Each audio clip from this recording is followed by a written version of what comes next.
In this lesson, we'll take a look at how to create a loose portrait sketch with charcoal. We'll be working with several forms of charcoal, including vine charcoal, which is soft and powdery. We'll also use compressed charcoal in a compressed charcoal pencil, which is much darker but harder to erase. We'll use a blending stump to smooth transitions of value, and we'll also use white charcoal to hide highlights and create transitions of value. And we'll also use a kneaded eraser to lift the charcoal from the surface. We'll begin by lightly sketching out the overall form of our portrait using the vine charcoal. I'm working on Canson Mi-Teintes paper, and I'm using a blue-gray toned surface.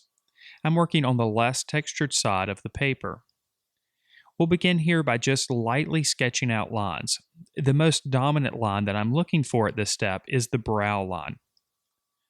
We'll also draw a shape for the nose and loosely define the edges or contours of the face. We're drawing very loosely and quickly here. I'm trying to keep my arm moving with every mark that I make. Now we'll move on to looking at some of the darker values that exist. I'm just going to block in these areas of darker value initially. Working with charcoal is a lot like working with clay. We might start with a big lump of clay, and the more that we work it, the more detail we create. The same thing's true with the charcoal, as I mentioned. We can start very, very loosely and just get some tones on the surface. And as we work, we can gradually get more detailed with our applications. Periodically, I will use my finger to smudge some of the material, creating a lighter value. This is a loose portrait sketch, so I'm concentrating on modeling the form initially. I'm not concerned with drawing all of the facial features right from the start. I just want to get a good idea of the light source and the overall three-dimensional qualities of the head. We'll develop this portrait through several layered applications. With each application, we can gently blend with the finger, working the material into the surface. Gradually, we'll develop a full range of value, and eventually we'll start to define some of the details further. It's almost like we're trying to find all the areas of dark value and light value in order to model the three-dimensional qualities of the head. This portrait sketch is very loose, so we don't have to get obsessed with accuracy at this point. Of course, we're attempting to be as accurate as possible, but we don't have to get obsessed with all of the details that we're seeing at this point. Again, we're only concerned with relationships between dark and light locations. The darkest locations on the face most likely will occur in the areas around the eyes, underneath the nose, on the upper lip, and just underneath the chin and the neck. This is because most of the times the light source is going to originate from above the subject, as we see here. In this case, there are two light sources. There's a dominant light source coming from the right, the upper right corner, and there's a less dominant light source originating from the upper left-hand corner. This, of course, is going to produce areas of darker value where we would expect them. As I mentioned, around the eyes, underneath the nose, on the top lip, and underneath the neck and chin. Of course, we're still working with the vine charcoal at this stage. One of the wonderful things about vine charcoal is it allows us to make changes relatively quickly and easily. We're putting information on the paper in terms of the values that we see, but of course these bits of information will need to be altered throughout the process. So we can put some of the material on the surface and we can alter it relatively quickly using our finger or a kneaded eraser. This will allow us to almost pull the portrait from the surface of the paper as we work. As we become more confident with the details, we can allow the marks to sit. Some folks find vine charcoal difficult to work with, and I think a big reason for this is because they try to use vine charcoal as they would a traditional drawing pencil, where they're trying to define the edges and lines right from the start. Really, a better approach is to concentrate on the value relationships as we're doing here. Allow those values to be smudged as they're applied, and gradually will create a full range of value. It's almost like you're painting with the powder from the vine charcoal. When we think of using vine charcoal in this manner, we can truly appreciate the unique qualities of the medium. It produces marks that are hard to replicate with a graphite pencil, and we can also create those relationships between values relatively quickly and alter them quickly as well. As we continue the process of developing the relationships between the dark and light values, we can allow the details of the face to slowly emerge from the surface of the paper. This process of working dark and light values back and forth is sometimes referred to as pushing and pulling. Because we are pushing the values darker or pulling some of the values out, we can create this range of value that will ultimately lead to the illusion of form. With each layer of the Vine charcoal, we can progressively get darker and define some of the edges further. You'll notice that I didn't draw an outline around the outside portion of the head or where the hair is. Instead, I'm concentrating on creating a contrast of value in this location to define the edges. A mistake a lot of beginners make is drawing these outlines when in actuality, these outlines don't exist. Instead, we just see a contrast in value. We'll pull these darker values all the way around, and as we go, we'll define the edges of the face. Now, since we're working on a toned blue-gray surface, we'll need to use white charcoal to create some of the highlights. But before we do, we can go back in with a kneaded eraser and quickly and loosely erase some of the stronger areas of highlight that we observe. This will allow us to make marks with a white charcoal pencil directly to the surface of the paper, increasing the intensity of the marks that we do make. We'll look for areas where the light is hitting the strongest, of course, and we'll use the tip of the kneaded eraser to lift the charcoal from the surface. Since we're still using the vine charcoal, or since we've used the vine charcoal at this stage, lifting the material from the surface is very, very easy. We can also manipulate the shape of the tip of the kneaded eraser because the kneaded eraser is easy to mold into different shapes. So you can create a variety of different marks as you're actually erasing. In many cases, the eraser should not be used just as a tool for fixing mistakes. It should be thought of as a mark making tool as we're using it in this case. To ease transitions between the lighter values that we've created with the kneaded eraser and the darker values that we applied with the vine charcoal, we can use our finger to gently blend. And after we've erased out a few areas, we can return with the vine charcoal and make some areas a bit darker. Again, we're just continuing the process of pushing and pulling the darker and lighter values. This means we may go back and forth between erasing areas out and adding areas of darker value with the charcoal.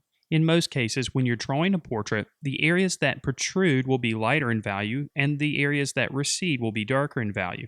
Earlier, we talked about the areas where you're most likely to find darker values around the eyes, underneath the nose, on the top lip, and underneath the chin.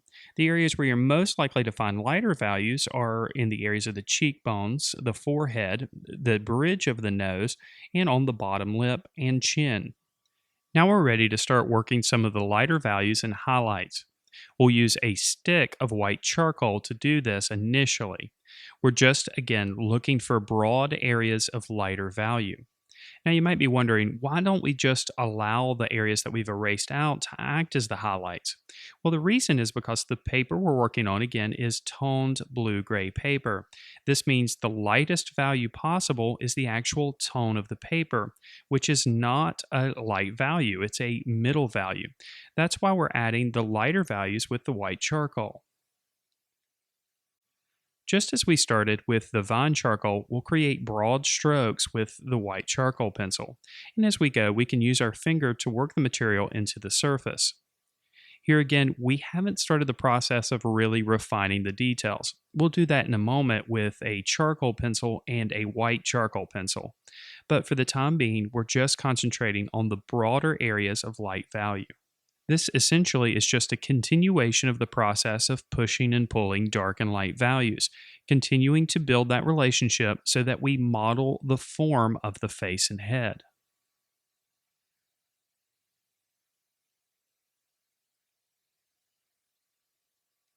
Through each layer that we add and blend and smudge into the surface, we're creating a bit more complexity in the value relationships and the value range.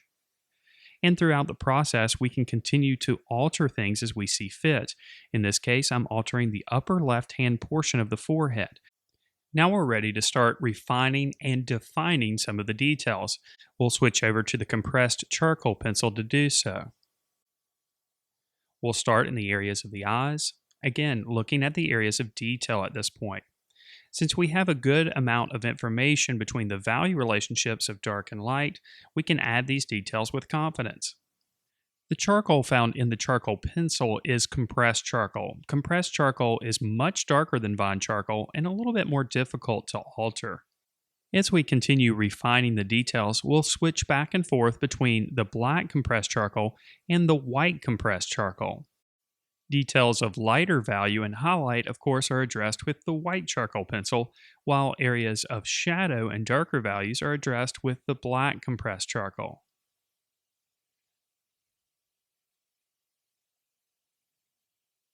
Just because we're using a more precise tool here doesn't mean that we can't continue to refine the value relationships that happen in the areas of the skin. With light applications with the white charcoal pencil, we can gradually make some of the values a bit lighter and create smoother transitions by blending with our finger. We can also alter details. In this case, I'm altering the shape of the left eye in this case using the white charcoal pencil. Because the charcoal in both pencils is compressed, the marks made with these pencils are more intense. This will further broaden the range of value that we create. We can create areas of really intense highlight with the white charcoal pencil and areas of intense shadow with the black charcoal pencil.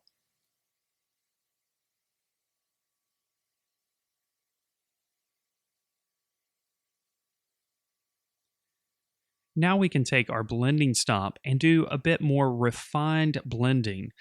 Of course, our fingers are usually too large to blend in areas of detail, but the blending stomp allows us to go in and create smooth transitions of value in smaller areas. Of course, as we blend these sections, we'll consider the directional strokes that we make with the blending stomp. These strokes should flow in the same direction as the marks we made with the charcoal. We'll simply continue this process in all areas around the face, looking at areas on our subject where the value gets lighter and making marks that flow in the direction of the cross contours and then blending with the blending stomp.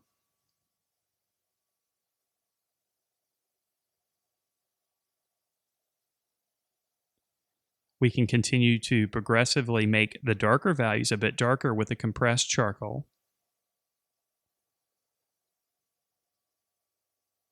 and make the lighter values progressively lighter with the white charcoal pencil.